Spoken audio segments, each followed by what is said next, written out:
Great. So hello, everyone. Welcome back.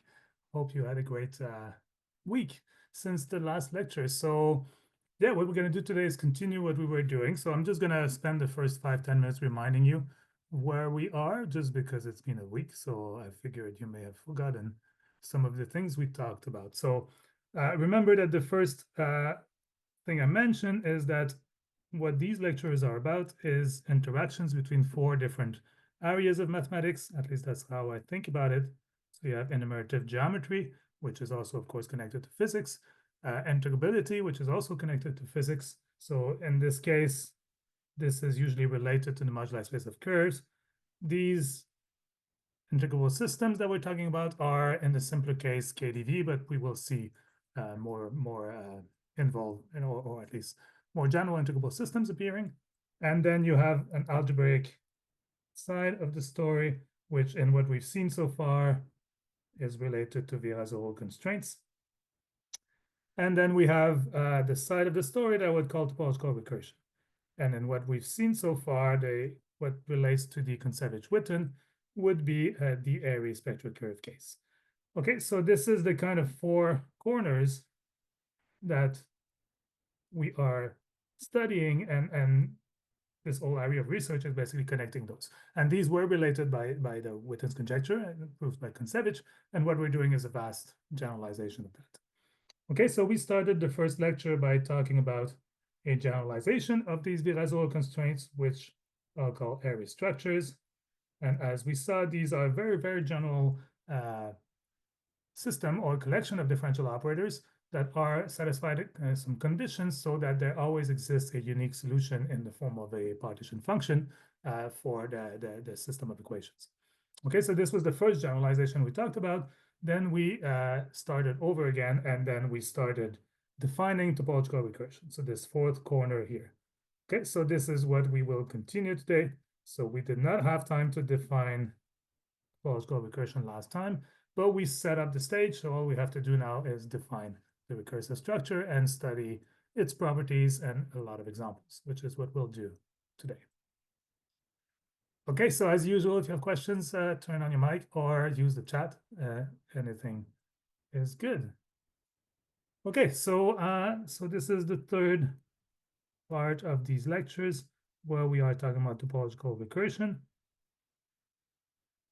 And to remind you what we're trying to do here, so the starting point of topological recursion is the notion of spectral curve. Then we input that in some black box, which will become not black today, because we'll see what the box actually is. So you input that in the black box called topological recursion, or TR as we call it. And then the output is a collection of object omega gn, or G being a natural number or a non-negative integer, and n a positive integer. And these collection of differentials encode interesting enumerative information, just like the partition function did for Airy structures. Great, and I introduced the notion of spectral curve last time, so just to remind you, because we will now use that to define topological recursion. So a spectral curve is a quadruple, so there's four things in a spectral curve, and these are all quite simple. So sigma is a Riemann surface, just a complex curve if you want. X is a branch covering, so holomorphic map between Riemann surfaces, or a branch covering from the Riemann surface sigma to P1. Omega 0, 1 is a meromorphic one form on the Riemann surface. And omega 0, 2 is the mysterious object that I call a fundamental bidifferential, also called Bergman kernel in the literature. It lives on 2 copies of the Riemann surface. Okay, so this is the data of a spectral curve. What is there to say about it? So the one thing that I want to, this is what we ended the second lecture with, and this will become very important today. So let me just remind you that the reason why the fourth object, omega 0, 2, is included in the definition of spectral curve is because it defines what I called a projection and I call that B hat at a point P of alpha. So alpha is a one form, and B hat P will construct a new one form out of alpha, and that new one form is globally defined on the Riemann surface sigma, and it has the same principal part as alpha at the point P. Okay, and the way you can do that is certainly not unique. So omega 02 defines a way of doing that, and the way it does it is by taking the residue at z equals to p, and the integral of omega 0t 02 in the first variable times the one form. Okay.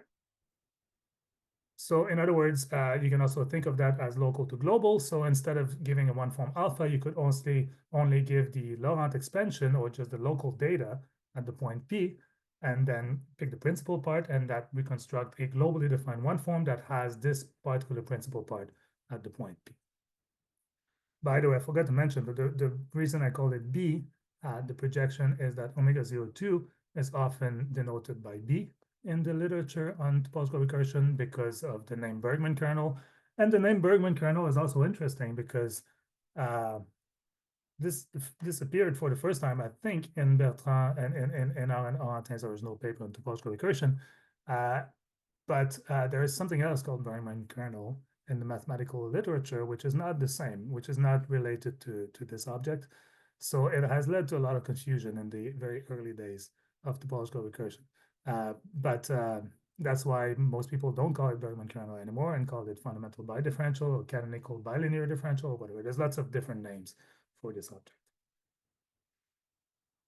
Okay, and the one other thing we need from the last lecture is what I call the projection property. So this was a property on any one form. It says that if you take a one form alpha, if you project it at a point P, and then you get the same thing, so it basically stays the same under this projection operator, then we say that it satisfies the projection property at the point P. And that implies, if you remember, that alpha has a finite expansion in the basis of one forms that we defined last time. So this is the basis of one form that I call Xi minus K at the point P. And these are one forms that have a pole of order K plus 1 at the point P, and no other negative terms in the long expansion. So if you use a local coordinate zeta, like I did last time, centered at P, then this would be the projection of this natural one form in the local coordinate, right? So the principal part has only one term, which is the pole of order P plus 1. But then, of course, after you project, you can have holomorphic terms too.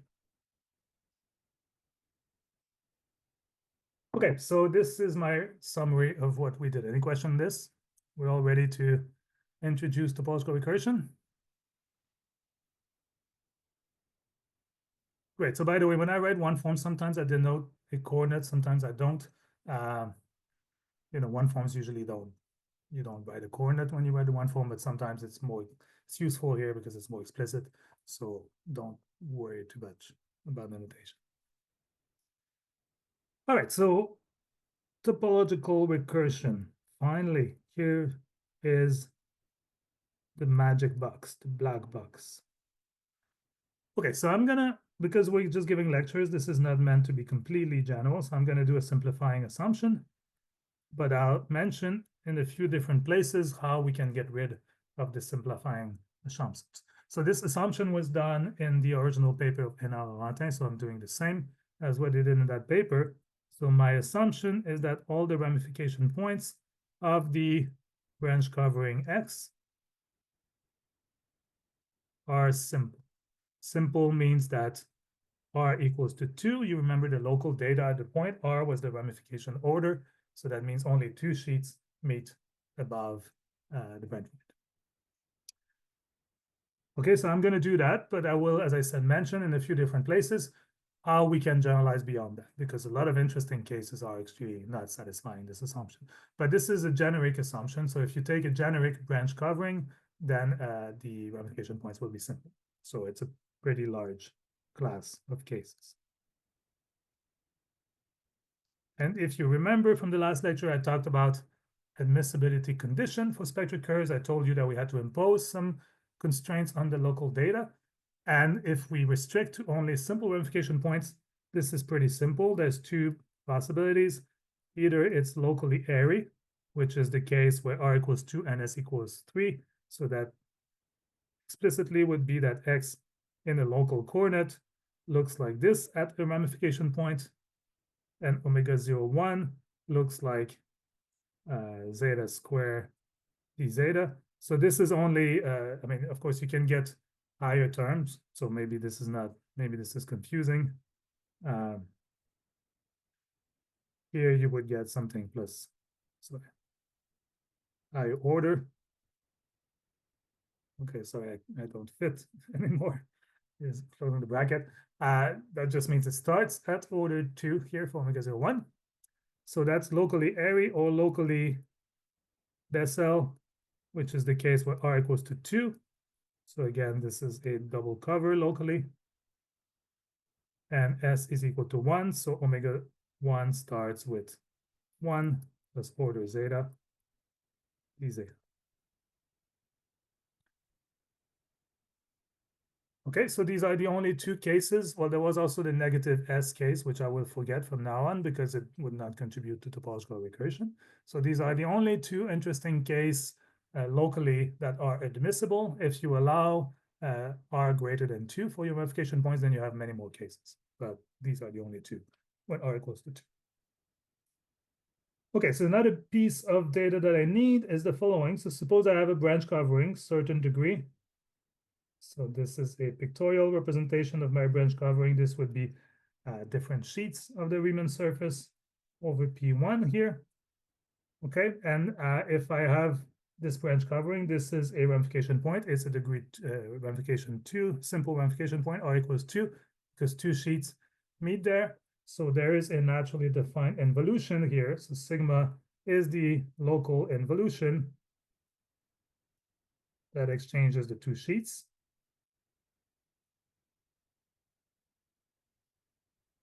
Right, so it's clear from the picture.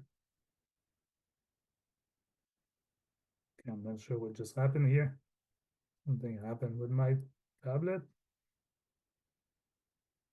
Okay, and if you write it in the local coordinate zeta, then it is clear what it is. It just sends zeta to minus zeta because x of zeta is equal to x of sigma zeta, right? But that's only defined locally because zeta is only a local coordinate near the ramification point here. So what it does is exchange the two sheets that meet at the ramification point, right? Globally, there are many sheets, so this is not defined globally in general, unless X is a degree 2 covering globally. Okay, and then out of that, we can define topological recursion. So let's first define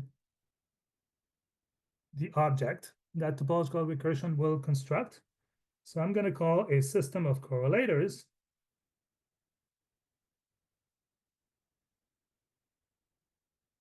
on a spectral curve. So what is this? This is what I talked about before, is a collection of object that I will call omega gn.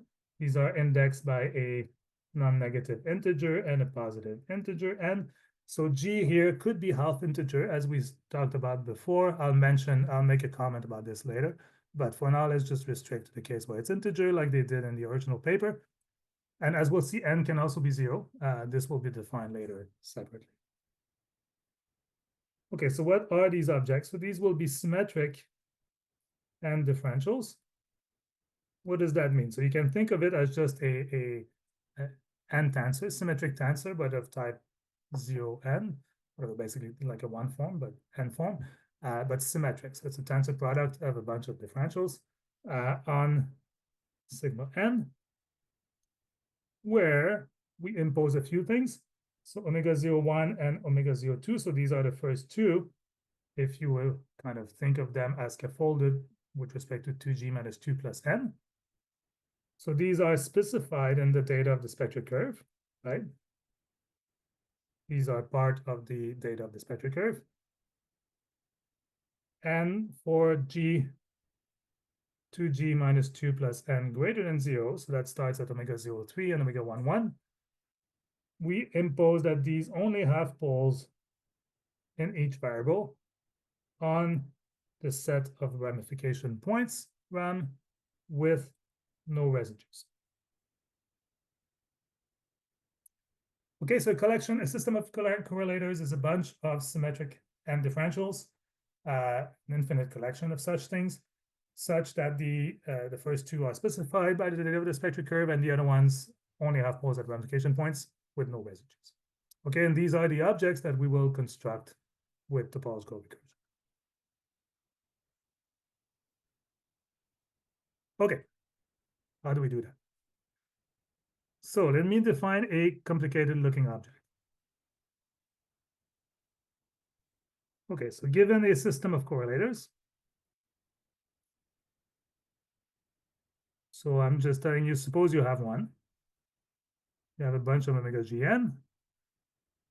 Then we're going to define an object which is only defined locally at a ramification point, A, by the following formula. So I'm going to call it omega bar gn. This is not a standard notation. It's probably not found in many papers, but this is, I think, one of the better way of thinking about topological recursion. So let's start at Z2 here because I'm taking the first variable to be a U. Okay, so what is this object? So first I'm going to take something quite funky here. So let me write it down and then explain. And then I have something complicated looking.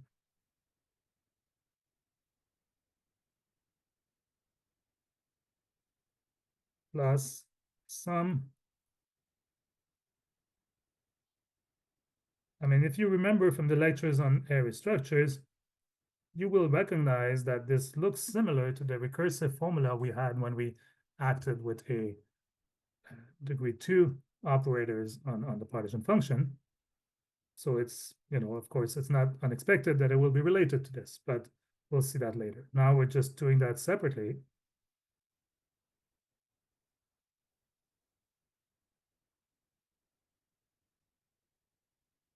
Okay, so what is this? So this is a, well, first I'm dividing by a one form here. This is just shorthand notation. Really, if you think of it in terms of the variable u, the objects that appear in the square brackets are quadratic differential in u. So I'm dividing by one form just means cancel the du. So you end up with a one form in u, and also one form in Z2, and so on in Zn. So that's fine. That's well defined. Dividing by one form here is just shorthand notation. So that works. Now, this whole construction here is it's fine. It's basically, well, you sum over two integers, two non-negative integers, g1 and g2 that add up to g. The sum over I and j are basically over all possibly empty subsets, disjoint subsets, such that the union is all the variables z2 to zn. And there's a prime here. The prime here means that we don't include terms with 0, omega 0, 1 in this sum here. So when you write down this full sum, whenever it is an omega 0, 1, you drop the term, right? So it doesn't appear in this recursive, in this sum. Okay, so this is a locally defined object because there's a sigma u here, right? That appears everywhere. Sigma u is the local involution, so it's only defined locally near the ramification point. So this is not a globally defined one form in u. Okay, but that's fine because we will construct globally defined object using this construction, and this is topological recursion. So we say that a system of correlators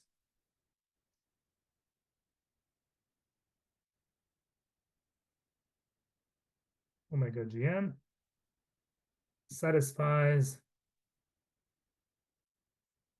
finally topological recursion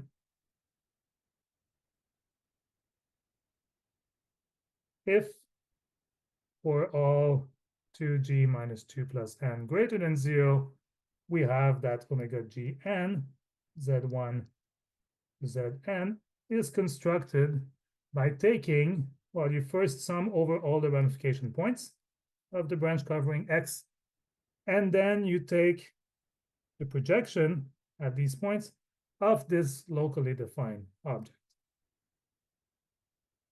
Okay, I should have, yeah, I did have, okay, good. So you take the projection in the first variable, what I call U above. All the other variables are just like spectator variables, just going along for the ride. And then you replace it by Z1 and you get the correlators. This is the formula that is called topological recursion. Okay, so the reason I'm introducing it this way, because I'll give you the formula that is presented in the literature usually, but which is just basically taking the first line and substituting in the second line. But the reason I introduce it this way is that it highlights what it's actually doing.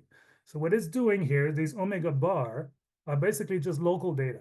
So you just take all your system of correlators, you package them in these local things, add the ramification points. These are just locally defined, and then topological recursion uses omega 02, uses the projection operator to construct a globally defined differential whose principal parts match those given by these omega bar. Okay, so that is the idea. So you can think of topological recursion as a local to global operation if you want, that takes these locally defined object and construct a globally defined system of correlators on the spectral curve. Great. Okay, so any questions? It's all good? Okay, so let me now be a little more explicit. So I'll just rewrite topological recursion, but the way it's usually written. So just substituting, as I said, the first line and the second. So remember, the sum here is overall ramification point, and then you project at these ramification point, these locally defined objects. So what does it look like if you actually expand or substitute? Sorry, that's not Z prime Z1. Substitute the local expression. So I'll need some space. So you just sum over ramification points, of course. Now you use the operator, which is a residue at U equals to A. Now you have integral of omega 02.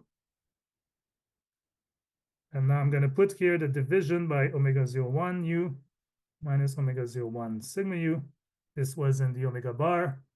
And then I have the term in bracket, which was this ugly looking term, but let me write it again just because we'll want to study its properties. So this plus the prime sum.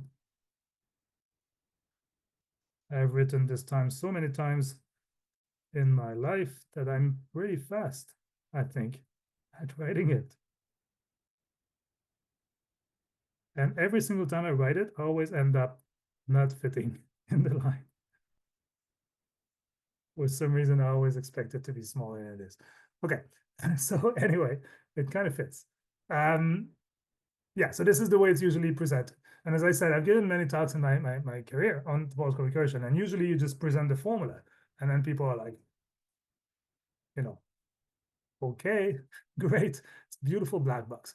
But if you think now in terms of the way I introduced it, hopefully it just highlights a little bit what it's doing. Right? What it's really doing is constructing global object out of locally defined data at the ramification point. Okay, and this thing here, the term before the square bracket, is often called recursion kernel in the literature, so and denoted sometimes by K. So it's locally defined at the branch point A, depends on two variables, U and Z1. So that's the object. Great, so this is topological recursion. Now you know what it is. So we want to study its properties. So what the original paper of Eynard-Orantin was is basically, they basically stated that formula, as I said, and the reason where the place where it comes from is as a solution, one particular solution of the loop equations of matrix model, the solution that satisfies the projection property, as we'll see. So that's where it comes from, and we'll see that this is actually the bridge between Airy structures and topological recursion. But what they did in the original paper in 2007 is just present that formula and said, well, given any spectral curve with simple ramification points, you can construct this system of correlators. Great. And of course, I mean, one thing that you should note here is that this is a recursive formula, right? So given omega 0,1 and omega 0,2, you can construct all correlators, because if you look at the formula, this is recursive in 2g minus 2 plus n, with the initial conditions being when 2g minus 2 plus n is equal to -1, which is omega 0,1, and when it's equal to 0, which is omega 0,2. And indeed, if you think about it, if you look at the formula for a little while, you'll see that all the terms on the right-hand side have 2g minus 2 plus n less, strictly less, than the term on the left-hand side. So it is recursive. Okay, so what they said in the original paper is, given any spectral curve with simple ramification, you can construct such a system of correlators. Is it interesting? That's basically what they asked. Now, what they showed a lot of things in that paper. It wasn't just, here's a formula and here's a question. They actually proved a lot of things. So they proved a lot of properties of these correlators. And many of them are non-trivial. So that's why they expected that this would be interesting, because these correlators are not just a bunch of random objects. They satisfy very, very nice properties. So, and they also gave a lot of examples of cases where these compute interesting things. Some of these examples we'll see today. Okay, but it is a fascinating question, right? You have a structure and you don't really know what you're calculating. That's the origin of this whole research area. Okay, so what are the properties they prove? So I'm not gonna prove or state all the properties that these correlators satisfy, because there are many, but I'll say a few. So first, as I said, this formula is recursive. That's clear. One thing you can prove fairly quickly. Well, the first part here is obvious. The omega GNs only have poles on the ramification, set of ramification points. So this was part of my definition of system of correlators, but if you just apply TR to a spectral curve, you would get that. And that's clear because of now the way we think about it. If you think about it as just the action of the projection operators at the ramification points, then of course you cannot have poles anywhere else. So that's clear. What is not clear, but it's fairly easy to prove recursively by induction, is that the order is bounded. So the order of the poles is at most 6g minus 4 plus 2n, if I remember well. So what this means is that a given omega gn has a pole of order at most 6g minus 4 plus 2n. So this is this is if the ramification points are of every type. If they're all of Bessel type, you can have a stricter bound. But that's always satisfied. I think if I'm not, I'm just, hopefully I remembered this well. I think that's correct.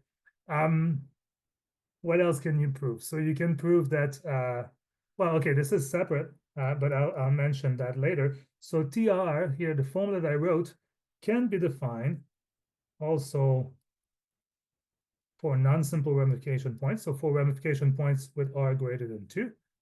Right, so this is something that's not a property of these correlators, but you can define a similar formula. It looks, I mean, the spirit is very similar. And when we talk about the graphical interpretation, I'll tell you what changes. The formula itself is a lot messier, but just because the combinatorics are more involved. So this is why I'm not presenting the general case here, because it's just like, whew, it's just very imposing when you're not familiar with it. But it's the same idea. It's just combinatorially more difficult. So this was first done in a paper of myself and Bertrand. Yes, 2012, I think, but has been studied and refined more in recent years. Okay, and there's more properties. So we'll do a few more properties here of these correlators here. So this formula that I showed here, I'll have to change slides, but you should keep it. Just take a picture in your mind here. You should keep that in your mind, and then we'll study more properties. So the next question, this is a fundamental question,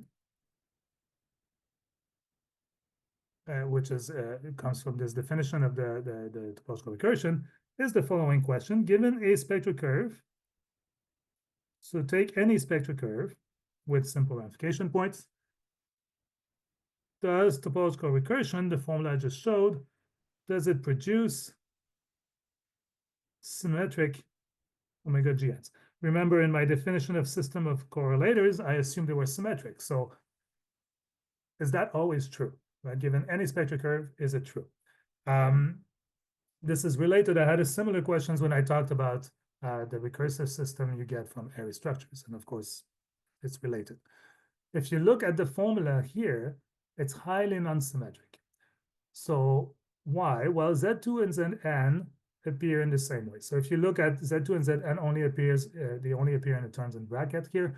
And this is fully symmetric on the permutations of Z2 and Zn. That's fairly easy to see. Everything is symmetric here. However, Z1 only appears here. So if you exchange Z1 and Z2 in omega Gn here, you change the formula completely, right? So a priori, there is no reason why this should produce symmetric correlators. And in fact, proving symmetry here is fairly non-trivial. Okay, so, but it works. So the theorem here, which is important because otherwise topological recursion wouldn't be of much use, is the statement that if you have any admissible spectral curve,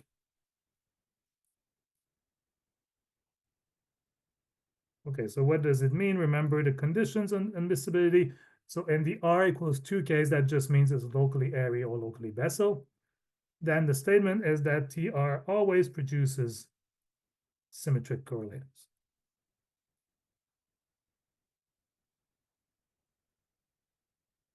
Okay, so that's very reassuring. So, but it is non-trivial. So the proof here was done for the R equals 2 case. It was done by an explicit calculation in the original paper of Eynard-Orantin. Well, to be precise, I think they probably only assumed that the ramifications were of airy type in that paper. I'm not sure, but really the proof is the same anyway, so it wouldn't change. Explicit calculation here, just to tell you how it goes. What they do here is kind of nice. So you can apply recursion in 2 steps. So you first do a recursion here, and then for each of omega Gn, you can apply recursion again in Z2, thinking of Z2 as your new Z1, right? You do that, and then you do it exchanging Z2 and Z1, and then you show that you get the same thing, right? So, but this is a very messy, it's a messy calculation, right? But using this calculation by induction, you can prove that the correlators are symmetric. Okay, so this was done for R equals 2. For R greater than 2, it turns out that actually so far there is no direct proof of symmetry, meaning like the same idea. I mean, you can do, in principle, that can be done. I mean, it certainly can be done in principle. Take the general formula for TR and do the same trick. You apply it twice and just exchange X1, Z1, and Z2. You should be able to prove. Symmetry is just a mess. So no one's done it, but it is proven.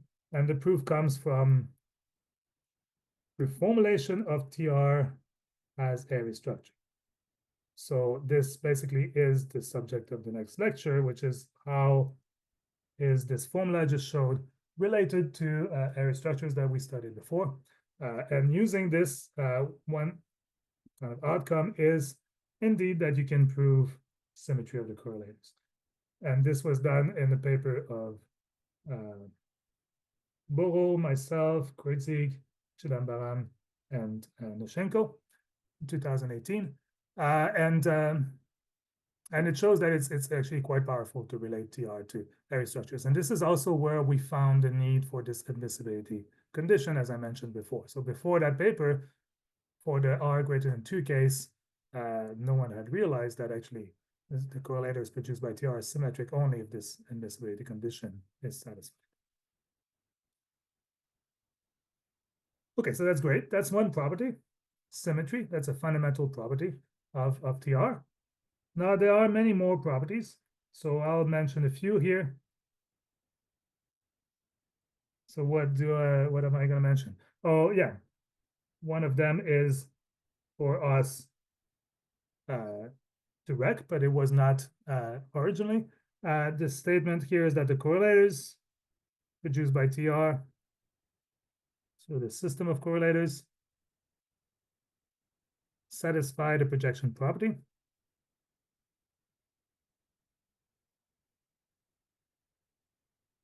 And this will be very useful in the next lecture when we study solutions of the loop equations. So projection property on the set of ramification points. So what does it mean explicitly? It means that if I take the correlator, omega gn, then it is equal to the sum of its projections. And pick any variable, it's symmetric, so it doesn't matter.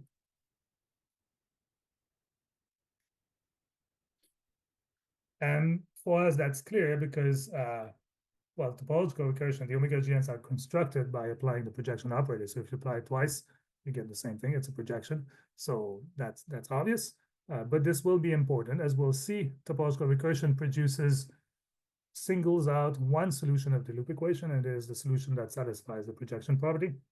That's a key property here. So again, I don't need to write the proof because the way we've introduced topological recursion, this is obvious by construction.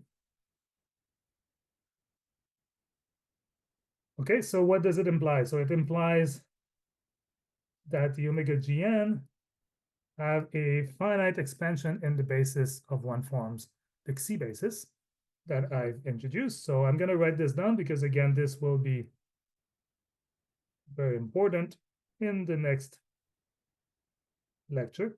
So we can write an expansion. So I'm going to define some coefficient FGN. So now I'm going to have multi-indices here because I have many ramification points. So there's a basis of one form at each ramification point. If there was only one, then the A's would all be the same. So there would be no need to sum over the A's. But in general, there are many ramification points. So you have one basis for each. And you have an expansion like this.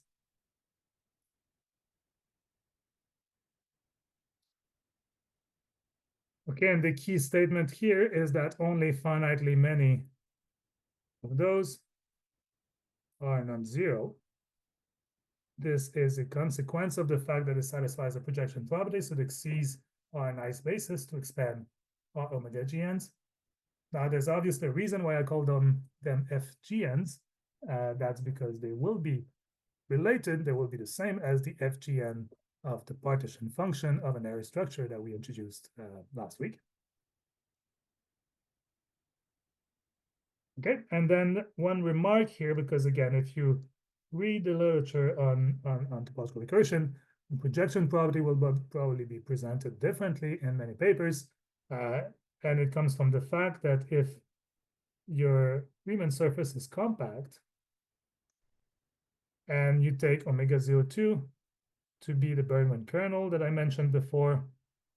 So this is the unique choice of fundamental bidifferential that is normalized on the basis of a cycle.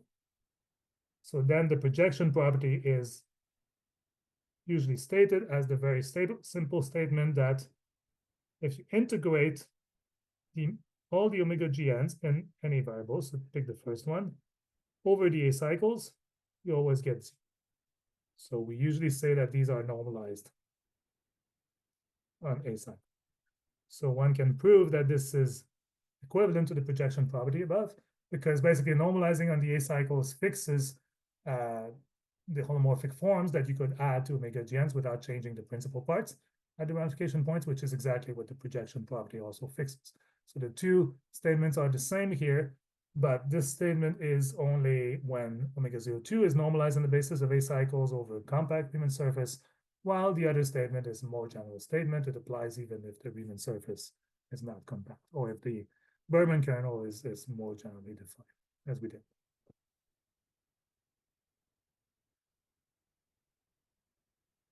Okay, so any question on these properties? So, well, I guess maybe I'll just write this down right away. I also have another property that maybe I'll mention before we talk about the graphical interpretation. So there's another property here, which is important. So if you start again with an admissible spectral curve, and you construct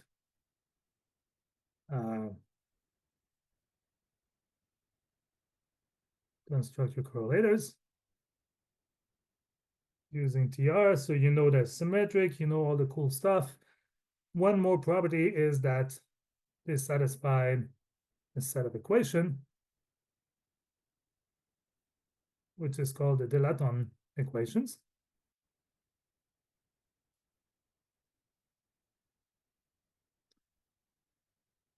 Okay, so what are these equations? So this is the statement that if you take any omega gn,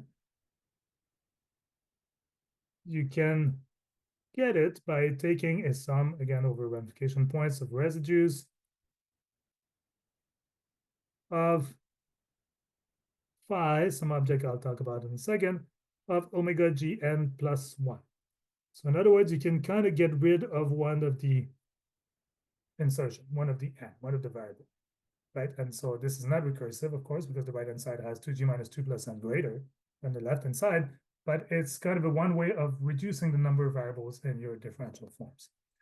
And phi here is any antiderivative or primitive of omega 0, 1. So in other words, if you take d phi, oops, you get omega 0.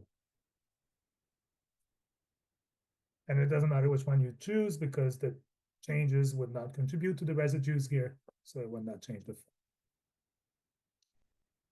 Okay, so these are called the Latam equations. There are more things, as I said. There's something called the string equations that the correlators satisfy. I will not talk about this, but if you look at the original paper of Eynard-Orantin, you'll have the statement there. The reason I want to talk about the Latam equation is that it allows us to introduce omega g0. So I've told you that so far n was a positive integer, but you can define what we call the free energies of the system of correlators. So they're usually written as Fg or sometimes omega g0. And the way they're defined is just by extension of the Latam equation. So Fg is basically the n equals to 0 case. So you set n equals to 0 on the right-hand side of the Latam equation that defines some numbers, Fg's, called the free energies. Okay, so out of the omega g1, you construct the numbers. Fg's are really just numbers now. So they're not functions. They're not differential forms. These are just numbers. Of course, if you're working with a family of curves, then there would be functions of the parameters in your family. But for a single curve, they are numbers. And they are cool. In fact, in the original paper of Eynard-Orantin, they played a prominent role. This paper was, how was it called? Symplectic invariance of, I forget the title of their paper, but I think there was symplectic invariance in there. The point is that these satisfy a property called symplectic invariance.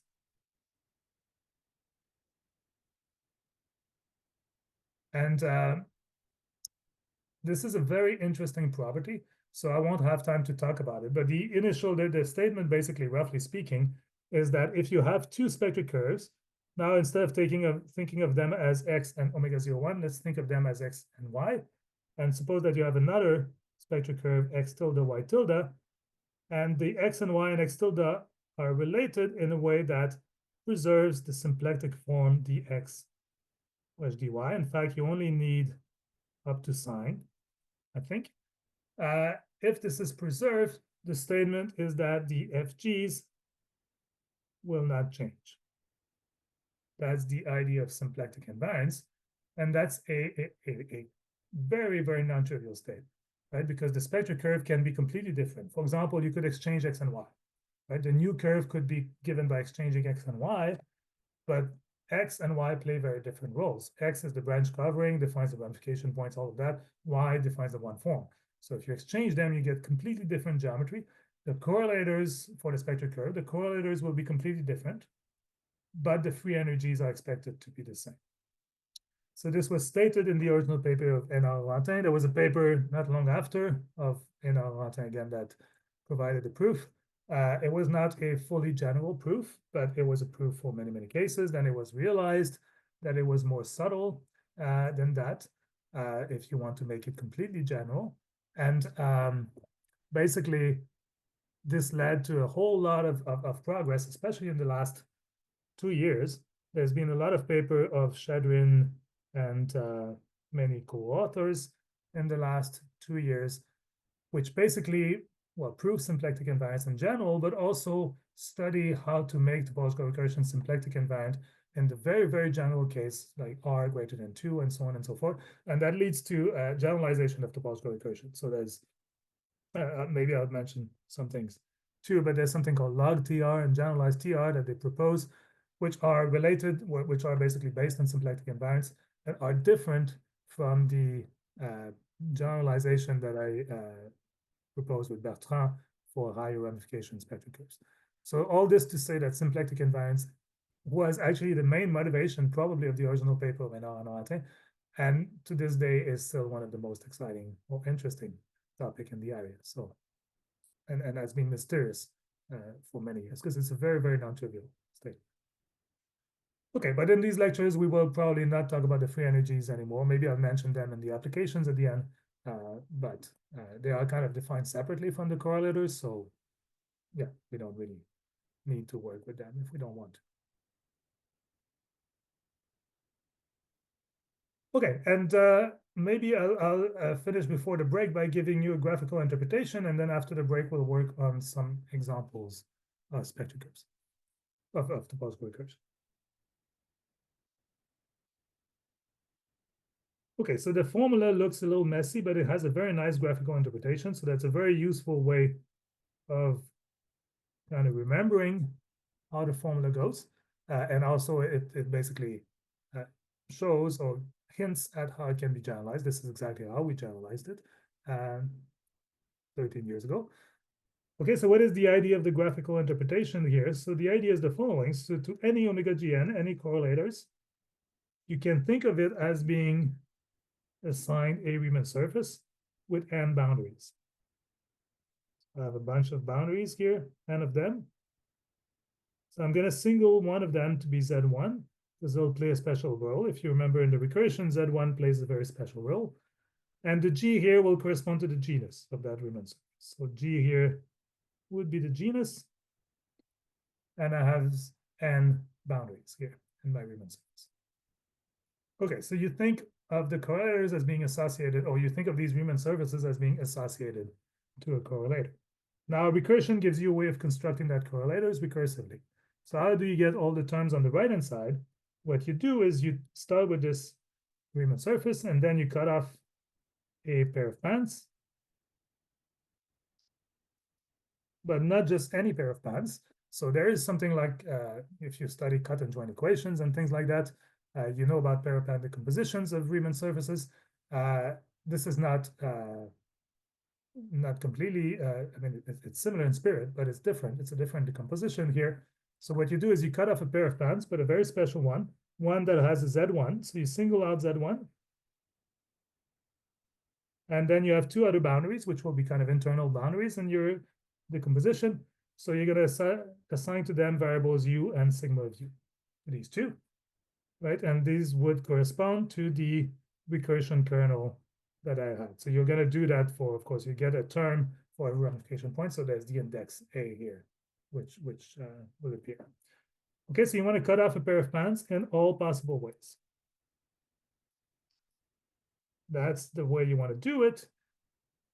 And there is one constraint here, is that you don't allow disks. What does it mean? So disks here mean things like this, right? So genus 0 with only one boundary.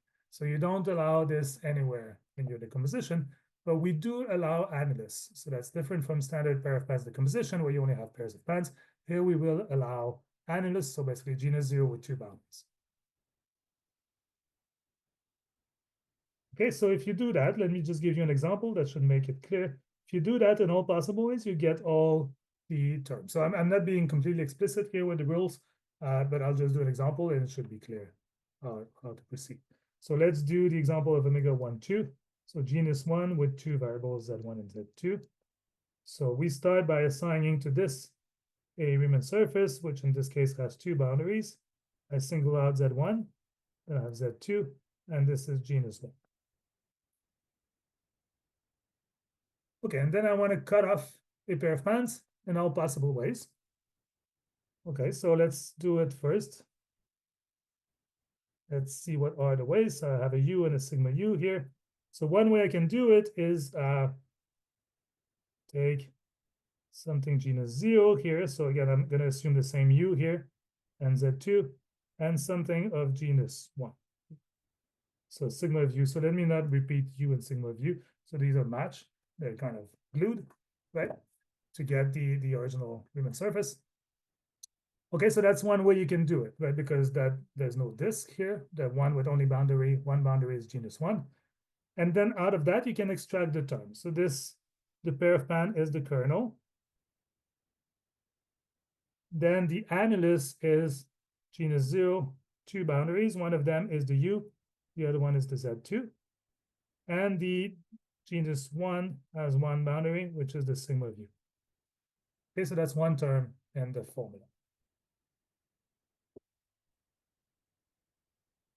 Okay, what else can we do? Well, we can do something very similar, but now putting the genus 1 thing here and the genus 0 thing here, right? So this is not the same because I'm exchanging U and sigma of U. So here I get, maybe if I write it in the same order as I had on the left-hand side, first term would be omega 1, 1 with U. Then I have omega 0, 2 with sigma of U, Z2.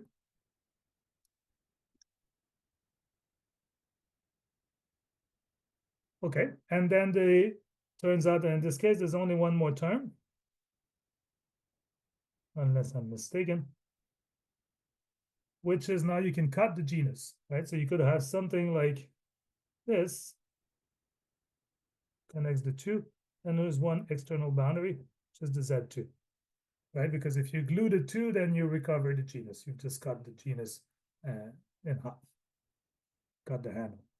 Okay, so this would be same kernel, and then you get omega 0, 3, U, sigma of U, Z2.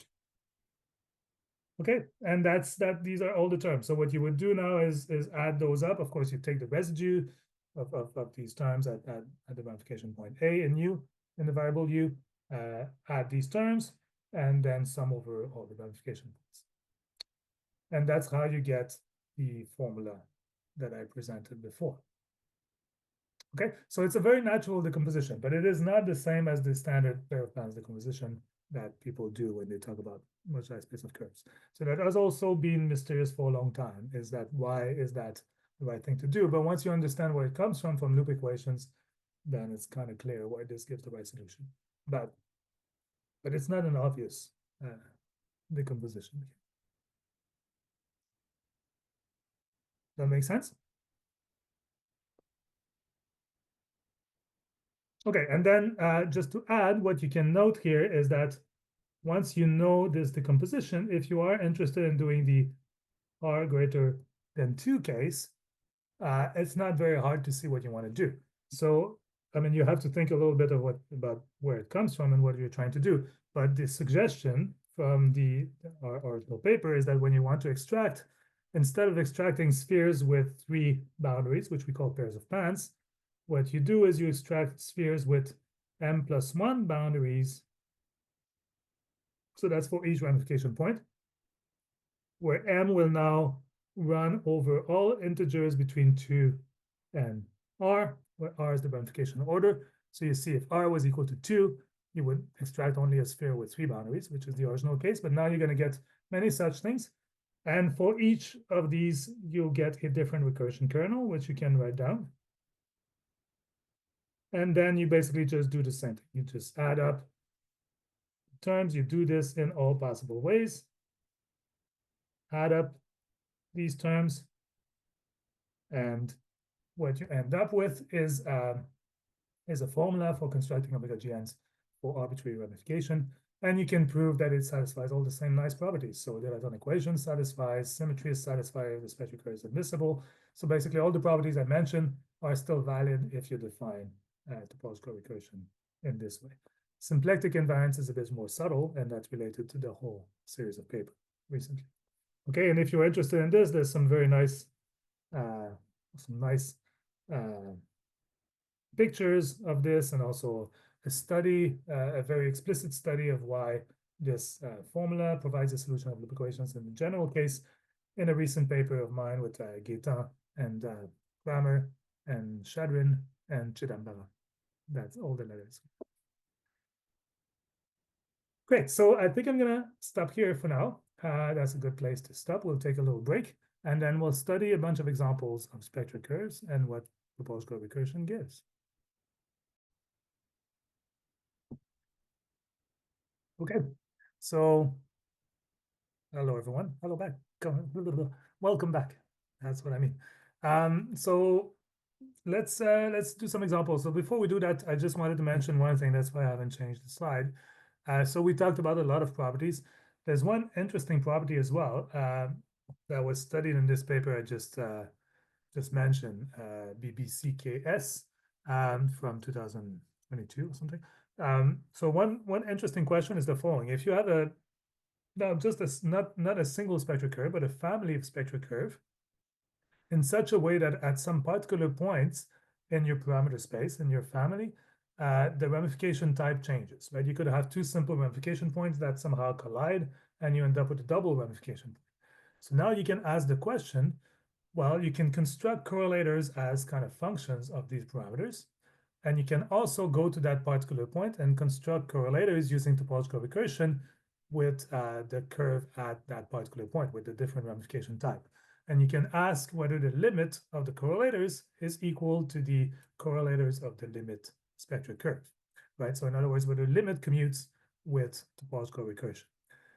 And that turns out to be a very subtle statement. So that's exactly what we study in that paper. So it's called Taking Limits in Topological Recursion.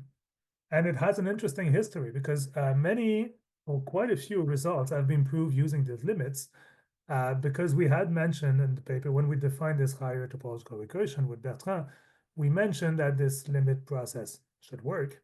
And in fact, it does in a lot of simple cases. But we didn't really write a proof.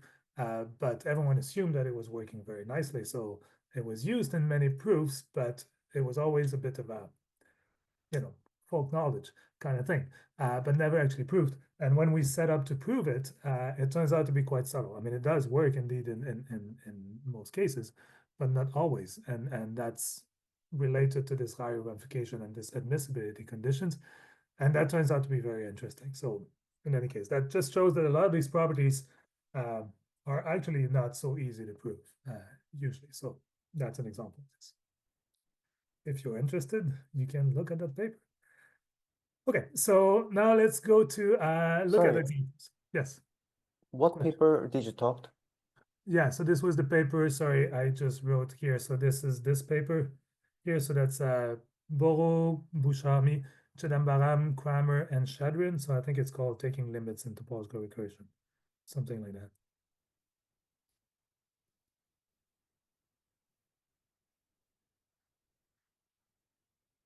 I think that's the title. Anyway, that's on the archive from 2022, I think, fairly recent.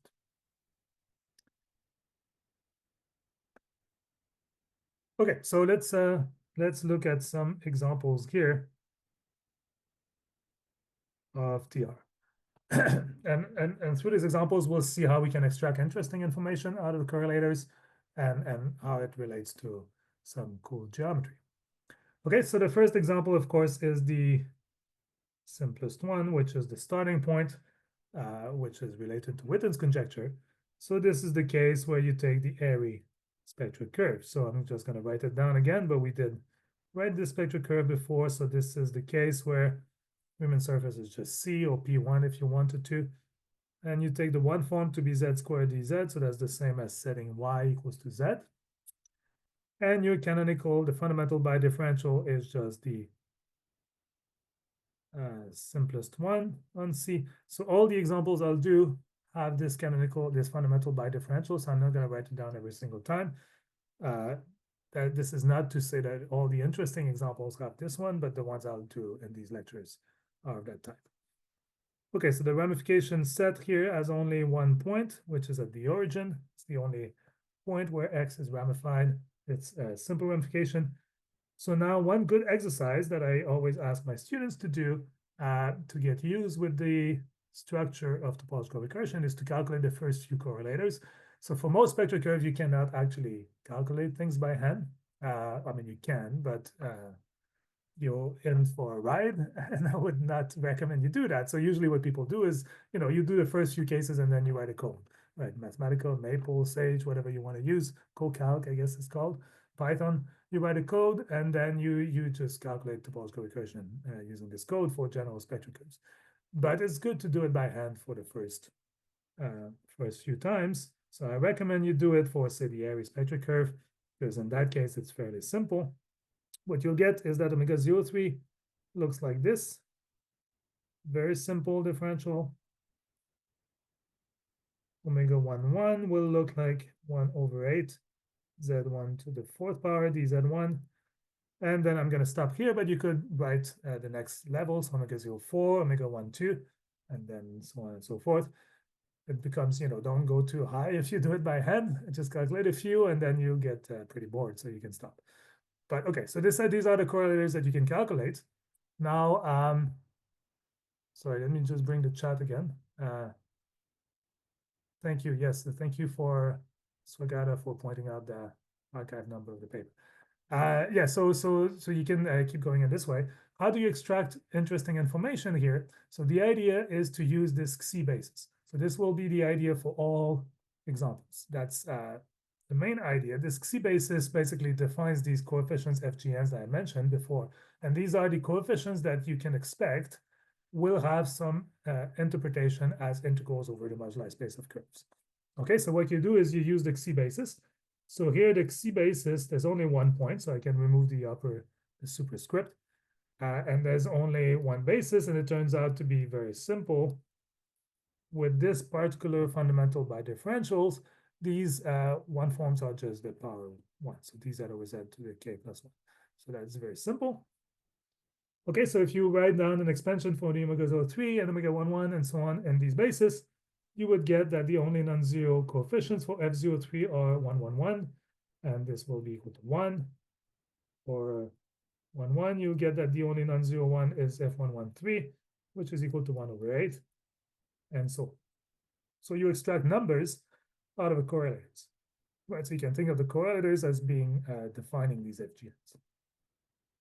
Okay, and what you can prove here, this was already proven in the original paper of Eynard-Orantin, is that the only correlators, the only coefficients here for the Airy spectral curves are non-zero, are the odd ones. So where the entries here are odd. And you can actually write a very explicit expression for those, which you would certainly recognize. So these are precisely these integrals over MGN bar that we talked about in the first lecture. Right, so these are the intersection numbers or the integrals of psi classes. Great, so these are exactly the same as for Witten's conjecture, Kontsevich-Witten conjecture or Virasoro constraints.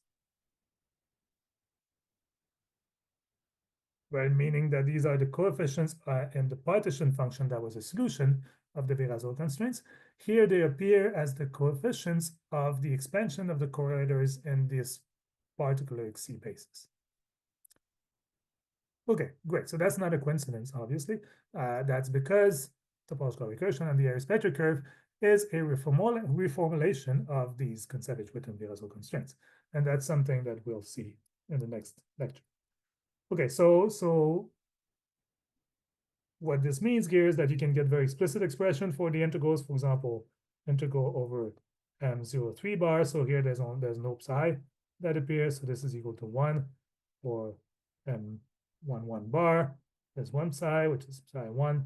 And then you get 1/24. So these numbers are the same as the FGNs above if you rescale by this double factorial. But okay, so out of the correlators, you can get all these integrals of psi classes and vice versa. So that gives a recursive formula for computing psi classes. Great. Okay, so this is the simplest case, and it, not surprisingly, reconstruct the simplest case of the Airy structures. Or maybe not the simplest case, but the simplest interesting case of Airy structures. Okay, and then of course we can try to do the next simplest case that we saw for Airy structures. And in fact, it is also the next simplest case that we can do for spectral curves. So this will be the Bessel spectral curve. So you take the same Riemann surface, same branch covering, but you take the one form to be just dz. So in other words, y is equal to 1 over z. And as I said, I'm not going to write omega 02 every single time because it's always going to be the same bilinear differential. Ramification set here is again just 1 point at the origin. Okay, so now you can do the same thing. This is another case that you can do very explicitly. So I'll leave that as an exercise, but you can calculate the first few correlators. Here, one thing you can prove is that omega 0n is equal to 0 for all n greater or equal to 3. So that is new. That was not the case for the Airy spectral curves for sure. Like omega 03 already was non-zero. But the omega 0n are always 0 for the Bessel curve. It's a fact. And you can, it's fairly easy to prove by induction, just using the fact that omega 01 is dz instead of z squared dz. That changes the pole of the recursion kernel, and that's the consequence. Okay, but if you look at the non-zero differentials, correlators, first one is 1 over 8, but it's now z1 squared here, not z1 to the 4th. Well, let me write another one. Let's say omega 1, which ones do I have here? Omega 1, 2 is 1 over 8 again, but z1 squared is a 2 squared. And you can keep going. Again, they're fairly easy to calculate by hand here. The C basis is the same because I haven't changed the X, the ramification, the branch covering X, and I haven't changed the bidifferential. So it's the same C basis here at the origin. And so using this, you can extract the number that you are interested in. So F11 here, the only non-vanishing one is not with the index 3, but the entry 3, but 1, and it's equal to 1 over 8. For F12, you would get only one non-vanishing one again, which is 1, 1, and it would be equal to 1 over 8 as well, and so. Okay, and one thing you can prove, again, that's a good exercise, is to prove that only the only non-vanishing ones in this case are also the ones with odd entries. It's not too hard to prove. Good exercise. Now, proving the formula here is more complicated, and much more complicated. But what you get here is the following. Is again the same double factorial, and then you get integrals with this class that I have mentioned before. This is the Norbury classes.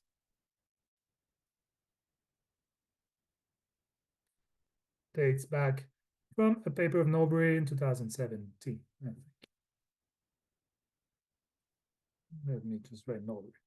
And in fact, the way that Norbury studied these classes basically is well, I mean, he studied in many different ways, but one way you can think about it is by topological recursion. So you just look at TR on the Bessel curve, you construct some FGNs, and then you try to rewrite them as integrals of moduli space of curves, and that defines these classes. And then you can show that these classes are nice.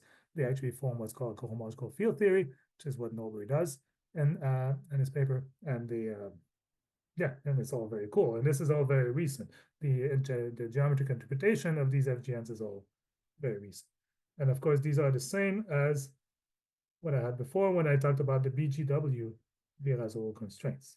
Remember, this was the second example of Airy structures we talked about where it's very similar to Kontsevich-Witten, only the first term changed. Okay, and indeed, if you now write this down explicitly, what does it mean? It means that the integral of this class here over M11 bar is 1 over 8. The integral of the class over M12 is also 1 over 8. And then you could keep going like that. Topological recursion gives you a recursive construction of all these integrals very explicitly.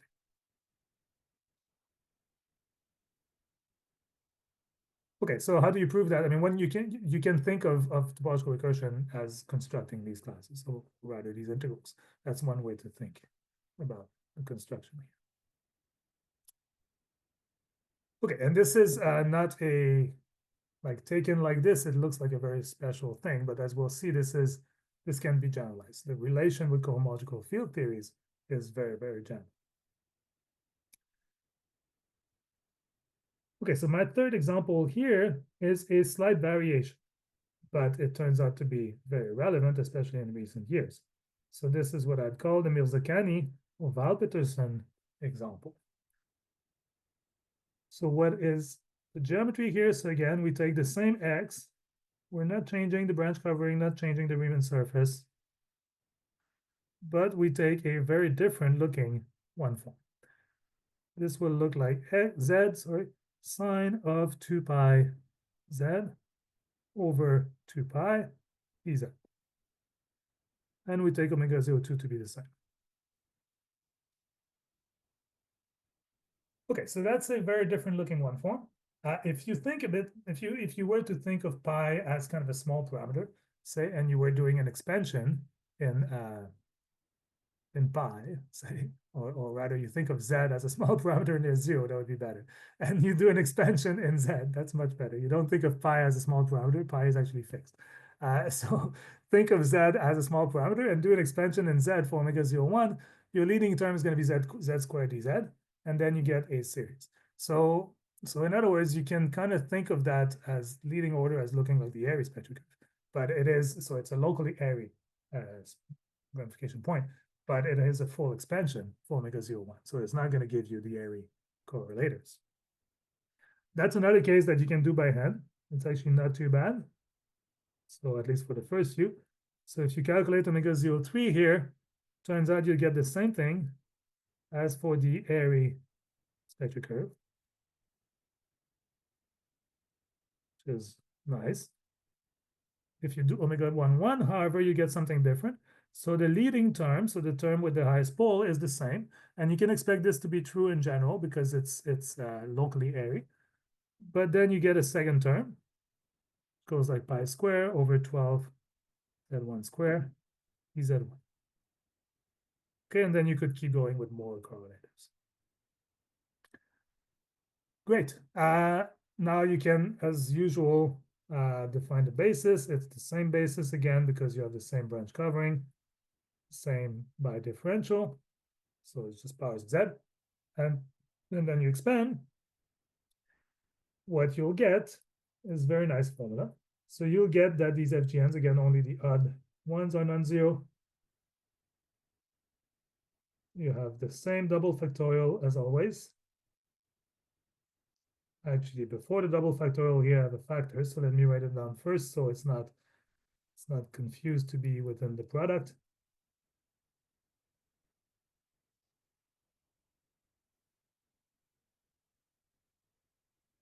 Now you have an integral over MGN bar, but there's a new class, which is a kappa class, which appear here.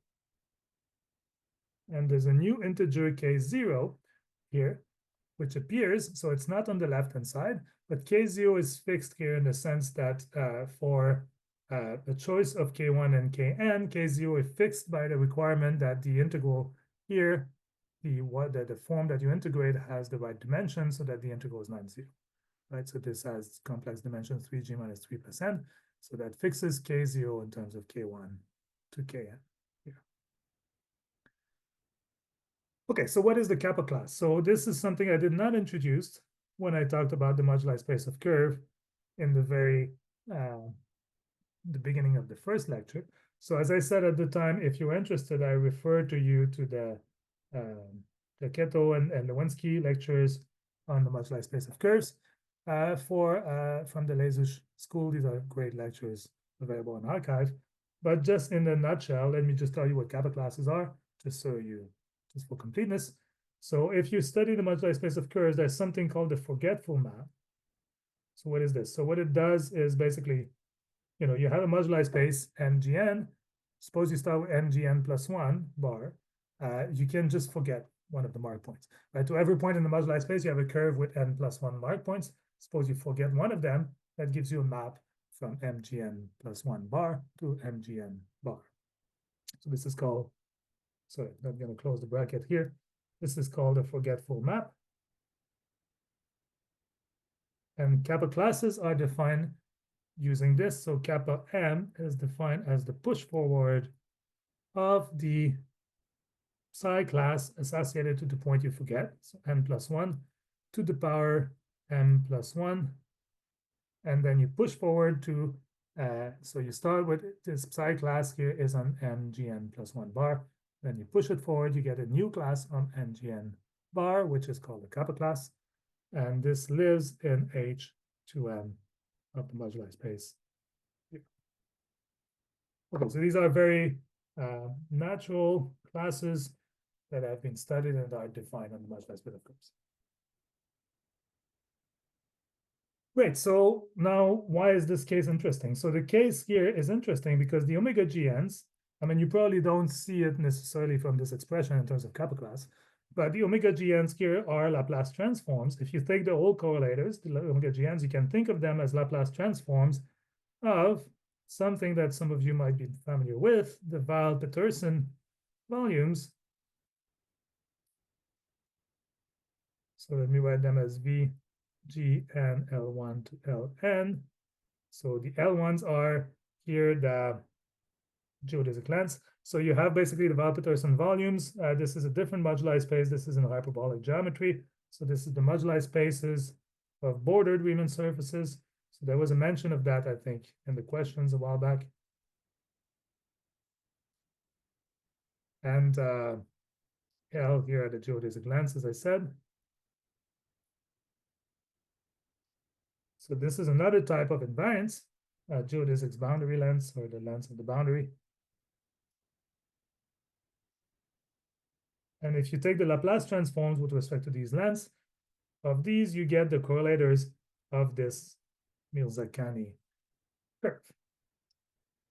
Okay, so that's very interesting. And in fact, this kind of relation between these Weil-Petersen volumes and intersection theory over MGN bar was studied by Mirzakhani. And then she wrote down some recursion relations. I'm not super familiar with her work, but she did write down some recursion relations that turned out to be equivalent to topological recursion on that spectral curve. This was shown by, again, Eynard and Orantin. So that's great. And also this has become very popular recently because this is related to JT gravity. Been a lot of work on this recently. I am not totally familiar with this. I'm not familiar with this, so I'm not going to attempt to explain this, but this is the case that appears, or one of the cases that appears in this context, so that's a very interesting case. If you're interested, there's also some nice lectures, Lesuch lectures on JT gravity that I think are also available on the archive. If they're not, they're at least available on the website of the summer school from last August. Okay, so that's another example. It's an interesting case, and it is very simple because it's really just like the Airy curve, but instead of taking y or omega 01 to be just a z squared dz, you have a series, right? That starts with the Airy case, but then there's a full series. But not just any random series. This is the sine, the expansion of the sine function. Great, but then you can ask, well, what about if I take a random series? Okay, so that's my next example. So if I take, so we're getting, as you can see, we're getting into like more and more complex spectral curves, and that will involve more and more interesting geometry. By the way, one thing I did not mention here is the relation to integrability for all these examples, but it is of course very nice as well. So as I've said before, so this is related to the KdV system. So some tau functions of KdV, this is a different tau functions of KdV, and then you can ask similar questions for all these examples, but I will not talk about this for now. So these are also very interesting statements. Okay, so my next example would be what happens if you generate, if you look at more general curves where you keep x the same, but you just look at a general expansion of y or omega 01 that is of Airy type. And this is a case that was studied. There's a nice paper of Kazarian and Norbury, I think, if I remember well, hopefully, where they study this example. So what you do here, you take the same thing, but then you take omega 01 to be starting with the Z2 square, but then you add a generic series with some parameter GK. Okay, we keep only the even terms here. This is not so important. You could have all the terms, but only the even one matters. In the end, if you study topological recursion formula, you'll see that only the even terms matter here. Okay, and again, we take omega 02 to be the standard one. So we don't change anything except omega 01. So you can see this is a natural generalization of the previous example. The previous example was just fixing the GK to be the terms in the expansion of the sine function. But now we think of GK as parameters. So in other words, we're not working on a single spectral curve, but rather a family of spectral curve with parameters GK. Okay, and then I'm not going to write a formula because it's a little messy. But what happens in this case is that the omega GN are a generating series. So in other words, if you expand index C, you can define the FGNs, the coefficients, and the FGNs turned out to be integrals over the moduli space or intersection numbers, where you have all kinds of products of psi and kappa classes. If you're interested in the actual formula, as I said, you can look at the paper, Norbury and Kazarian. This is kind of a very nice result. Okay, so it's a very natural generalization of the previous case. But then, okay, I give you more and more complex example. It turns out that it looks like the FGNs always have a nice interpretation, right, as integrals of MGN bar. So the question, of course, is why? Why is it true that the FGNs have a nice interpretation? So this was kind of the guess of Eynard-Orantin in the original paper, but since then it's been proved in many cases in very general terms. So it was first that was the paper of Bertrand himself, I think, who wrote down a very general formula for the FGNs, these expansion parameters, expansion coefficients in terms of integrals over MGN bar. But the main work in this direction, which builds on Bertrand's work, is in a paper of Barkowski, Orantin, Shadrin, and Spitz, 2012, I think, which is a great paper. That's a fantastic paper. That's one of the important paper and over the years. And what they did is the following statement. So now we are going to be very general. So we're going to take S to be an arbitrary spectral curve. So now I'm changing X, right? And I'm also changing the Riemann surface. I'm not imposing that it's C anymore. So it could be homogeneous Riemann surface. X could be any function or any map, any branch covering. All that I'm imposing here is that spectral curve only has simple ramification points. And if I'm not mistaken, in that paper, they also impose that these are of Airy type, so not Bessel type. So Y is holomorphic, or in other words, omega 01 start with Z squared. Now, you can generalize the statement to Bessel type. I don't think I'll probably comment on this in a second. Okay, so that's what you look at now. So it's very general. It's still not fully general because you impose simple ramification point. But that's a very, very general statement that basically encapsulates, and you also impose Airy type, but it encapsulates pretty much all spectral curves that were studied by Eynard-Orantin originally, and in particular all the examples that I had so far. And the main theorem here that they prove is that the FGNs, these coefficients, are correlators of a semi-simple cohomological field theory.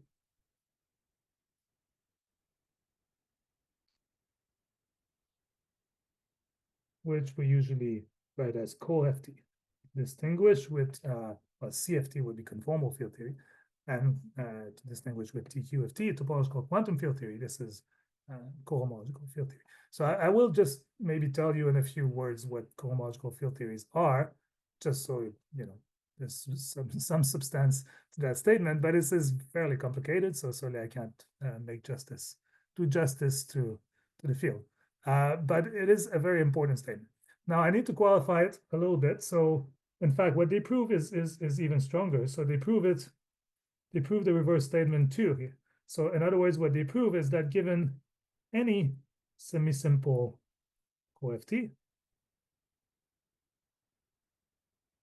then the correlators can be reconstructed by topological recursion. So in other words, the classification, if you want, of spectral curves satisfying the assumptions above is kind of equivalent to the classification of semi-simple cohomological field theory, which is a very important result. I think that was proved by Telemann many years ago. But that's pretty cool. And in fact, the notion of spectral curves here that they use is quite general. So this is what we call local spectral curves sometimes. So they don't actually require omega 0, 1 to be globally defined object. They only require it to be locally defined near the ramification points. So it's even more general. In fact, there's not necessarily a global structure. Here's all you need. So you can take your Riemann surface sigma to be just a bunch of disks around points and have stuff defined only locally. Here, you can do topological recursion, and that's exactly what you would get if you look at general semi-simple cohomological field theory. And now, if you understand what cohomological field theories are about, then what you will understand is that this statement explains why the FGNs are always given by integrals over MGN bar, which is the key statement of topological recursion. So as I said, I'll give you maybe in a few minutes very, very brief definition of cohefty, but it's not meant to be comprehensive. But just so you have an idea of what's going on. So cohefty, by the way, and again, if you're interested, the lecture notes by the Lesush lecture notes by Alessandro and Danilo on moduli space of curves have the last chapter or last section of the notes is about cohomological field theory. So you can look at that. So what is a cohomological field theory? So you can think of it as a generalization of two-dimensional topological quantum field theory, topological field theory, but now you have an introduction. Basically, you define everything in terms of the cohomology of the moduli space of curves. So the data, the starting point is basically a choice of vector space. So you have a vector space V, okay, and you have some basis. Choose a basis, E1 to ED, say, for some D, dimension of the vector space. And then the data of the cohefty is a collection of maps, capital omega GN. These are maps from n copies of the vector space, takes as input n vectors, and outputs something in the even cohomology of MGN bar. Right, so if you evaluate these maps on the basis vector, so that's what we're going to define here. So just evaluate the maps on the basis vector. So I'm going to call them the G U1 to UN. This is basically the evaluation of these maps on some basis vector E1 to ED. Right, so these are now cohomology classes, right? So that's one way to think about a cohefty is as an assignment of a whole bunch of cohomology class, even cohomology class on the moduli space of curves as a result of assigning these maps. Now, of course, there's some substance to cohefty, and the main point of cohefty is that these omega GNs must satisfy a whole bunch of axioms, which I will not write down. But this is the substance, this is the core of cohefty, is that these axioms in some way generalize. One can think of them as generalizing the intersection numbers, the behavior of intersection numbers on the moduli space of curves. But now you have some cohomology class inserted in the integrals. Okay, so anyway, so this is just in a nutshell. The key object, or one of the key objects in these theories, is what's called correlators. But these are not the same as the correlators that we've talked about so far. So the usual notation would be something like this. For these correlators, okay, so you have your coft omega, and these are defined as integrals over MGN bar, where you have now these cohomology class. I've just defined the evaluation of these maps on basis for your vector space times a bunch of psi classes. The number of psi classes, good if the K1s and KNs are fixed, or basically there's some conditions relating K1 to KN and mu1 to mu(n) so that you have the right dimension here, so that the integrals is non-zero. Okay, so this is what cohefty is about. And the main point of the Das theorem from the previous page is that, roughly speaking, the FGNs give you these correlators for a semi-simple cohomological field theory. Okay, and that basically explains why you always get these intervals.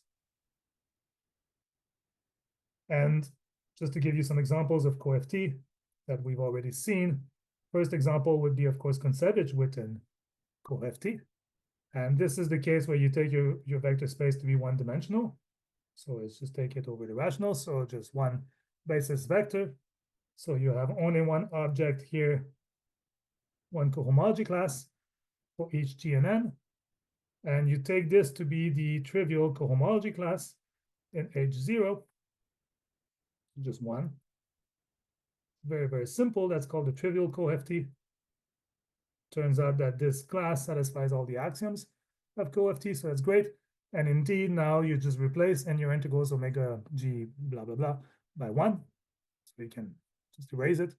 And then you get indeed just the intersection numbers. So the statement of the DUS theorem from the previous slide is that the FGNs are just the integrals of psi classes if you look at the trivial CoFT. But you can do the same thing for the other examples. For example, the Mirzakhani case that I presented. This is a CoFT as well.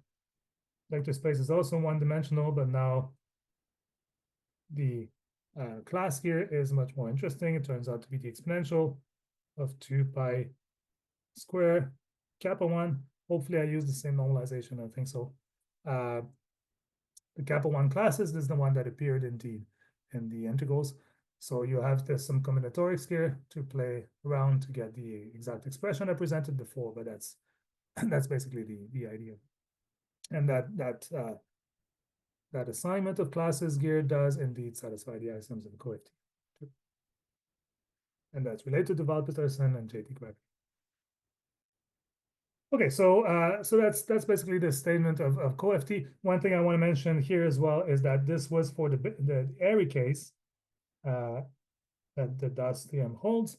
For Bessel curve or Bessel type, then what you have to do is you still get a CoFT, semi-simple CoFT, but you have to change one of the axioms. So if you know about CoFT, that will make sense. Otherwise, it won't make sense. There's one axiom that is called unit axiom. That's for CoFT with a unit. Now you have to modify it. Turn it into a modified unit axiom, and then you recover the Bessel case.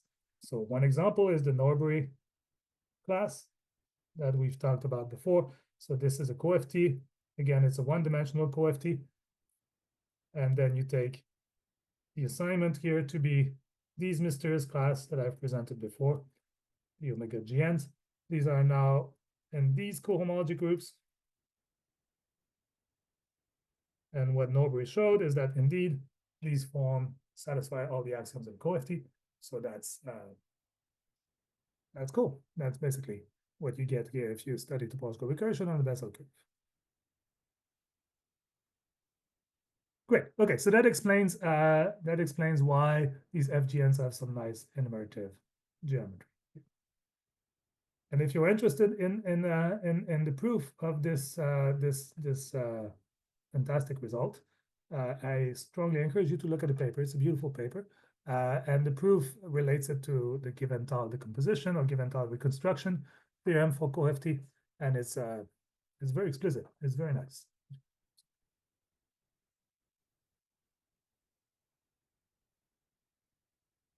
Okay, and then my last examples here, before I do a few remarks to end the lecture, is what happens if you go beyond r equals to 2. So we kind of have exhausted now all the case with simple ramification. Because of this DUS result, we always get a CoFT. So we have a very nice invertive geometric interpretation, which also connects to physics. CoFT is an example of a field theory. So that's cool. But now you can go beyond r equals 2. So the simplest case would be the generalization of the Airy curve. So if you take your same Riemann surface, you take a fully ramified branch covering, ramified at the origin, and you take omega 0,1 to be just zr dz, in other words, y equals to z. So that's the case s equals r plus 1 in my rs classification. And again, you get the same omega 0,2. Well, what it happens here is that you get some very nice interpretation for the FGNs. So you have to kind of expand them in the following way, where k is a positive integer, but the mu's go from 0 to r minus 1. So you're expanding mod r. Okay, you have some sort of factor in front again, just like these double factorial things. And then you get some classes here. I'm going to write down. So sorry, that's let me write this as yeah, let's just write it as theta r. Now these classes are very interesting. They also form a coft, but it's not a one-dimensional case anymore. All the coft I talked about were one-dimensional. It says r minus one-dimensional coft. What's interesting too is that this is not a semi-simple coft. So when you go beyond r equals 2, you end up with coft that are not semi-simple. So that's cool. And this one is a well-known case. This is basically the r-spin Witten conjecture. So what do I mean here? So the connection, well, Witten conjecture, of course, didn't talk about topological recursion, but Witten conjecture was about the relation between the partition function with these coefficients and a integrable system, which is called the RKDV. And the statement was that the partition function is a tau function of RKDV. This was proved by things Vonkin and Shadwin, I think, and someone else. I apologize. But it's a very important result. And the construction of these classes here, or the coft, comes from the moduli space of curves, but with R-spin structures. So moduli space of curves with R-spin structures, which is not something I can explain right here, but it's not too hard to understand. Again, if you're interested, you can look at Witten's original paper. This is already discussed. I mean, the construction here is quite hard to understand. But the moduli space here, what you do is you just look at moduli space of curves, but you add the data of a root of a line bundle on the curve, and that's the R-spin data. But yeah, so that case was conjectured and then proved fairly. Well, this was actually probably proved. I forget in which paper it was proved. Probably in the DOS paper or a follow-up to the previous paper. But it was proved as an example that was proved using limits. So looking at families of curves and using limits. So that's the kind of results you can do, because you can get a higher ramification point by looking at a family of curve with only simple ramification and taking a limit where the ramification points collide. And then the last example would be, well, what happens for these RS spectral curves? So if you remember from the last lectures, I told you that the basic building blocks of general spectral curves are just like I have above, but more generally speaking. So you keep the same X, but you replace the one form by something slightly more general. So instead of starting with ZR, you start with ZS minus 1, where S is between 1 and R plus 1, and satisfies the condition that R is equal to plus or minus 1 by S. These are the general local behavior at a ramification point of order R. And then you can ask what are the coefficients here? What are we calculating? And it turns out that this is still a mystery. So there's a case that is known. So if S is equal to R minus 1, that's one case that works for any R. Then it was proved in a recent paper of Garcia-Falde, Keto, I think, and Chidambaram. Sorry, I don't have the order right. I hope I have the right authors. I think so. So this is a great paper. What they prove is that you do get a nice coft here, and it comes from a construction of Kyoto. So this is the top cohomology class of something called the Kyoto classes, or Kyoto coft, if you want, which is a kind of natural generalization of the Nobri case to higher R. So that's very cool. And there's also relation to integrability here. You get an RBW function for RKDV. If you know what this means, great. This was conjecture in this paper and proved in a very, very recent paper.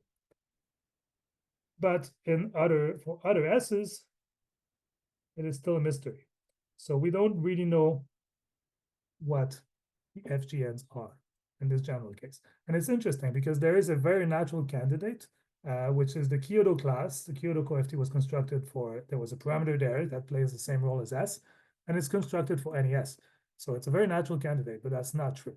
It's not the Kyoto class. And in fact, we're working on a paper right now where we're studying this in more detail, but it's not the Kyoto class. And it's still a mystery what's calculated by the general topological recursion here. So it's kind of cool. Mysteries are cool because they're looking for an answer. So that's nice. Okay, so I guess this exhausts the examples I wanted to talk about. So a few remarks here just to end the lectures. One was that, okay, so I've mentioned that in the very beginning, should you take G to be a non-negative integer or G to be a half integer? So in these lectures, I always take G to be integers, but in full generality, if you want to do topological recursion, you should look at the case where G is a half integer. And in fact, in the examples so far that I've presented, it was always an integer, but there's many examples of interests where it is a half integer. If you do that, then you have to change a little bit the definition of spectral curve because you have to add an extra initial data, which is omega 1/2 1. This is a one form, a meromorphic one form on the spectral curve. Why? Well, basically, remember that the recursion is over 2G minus 2 plus n. So this corresponds to 2G minus 2 plus n equals to 0, where the recursion is over the positive 2G minus 2 plus n. So this is part of the initial data, so it will appear in the recursive structure. But besides that, you just have to specify that as part of your initial data. The topological recursion formula is the exact same, doesn't change, and just that G's run over half integers. Okay, so that's one remark. Other remark I want to say is that topological recursion can be generalized in many ways. One of them is can be generalized to what's called transalgebraic curves. This was done in a fairly recent paper of myself and other people, so Sell, Kramer, and Weller. So transalgebraic curves are curves with exponential singularities. So usually you in the standard literature, you just forget about these exponential singularities. But it turns out you can think of them as ramification points of kind of infinite cover. And then you get some very nice geometry. So, and in fact, it's necessary to do that to relate to some examples of Hurwitz numbers. So, so that's a natural generalization you can do. That's cool. There are many further generalization of TR. So, a few of them are in this series of papers that I've mentioned in the last 2 years by Shadwin and collaborators. Some 2 main formulations they study in this paper have been what they call them log TR and generalized TR. The idea here is to modify the topological recursion formula a little bit in the case of log TR. In the generalized TR case, it's actually completely different. So they formulate a different point of view on topological recursion. And that is by taking very seriously the notion of symplectic invariance of the free energies that I've mentioned. So using this and also relations with integrability, KP tau functions and stuff, they come up with some nice generalization. And the generalized TR they write down is different from the one I've talked about for higher R. So that's something to keep in mind. And there are many more generalizations. So just to finish, what other more generalization are there? So, okay, there's things like beta deformed TR, Q deformed TR. So these, of course, are related to beta deformed matrix models, Q deformed problems in all kinds of different contexts. Something called geometric recursion, which attempts to be like more fundamental than topological recursion. There's super generalization of topological recursion and array structures, lots of other things. So I can't cover all of that, of course, in these lectures. But if you're interested, have a look at the papers, and they all built on what we've seen so far for topological recursion. All right, so I think I'm gonna end here for today. And then what we'll do in the next lecture is now connect the dots. So we'll connect, or we'll see where the topological recursion comes from. Topological recursion formula comes from as a solution of loop equations, and that explains how it is a particular case of the area structures we introduced in the first two lectures. Thank you.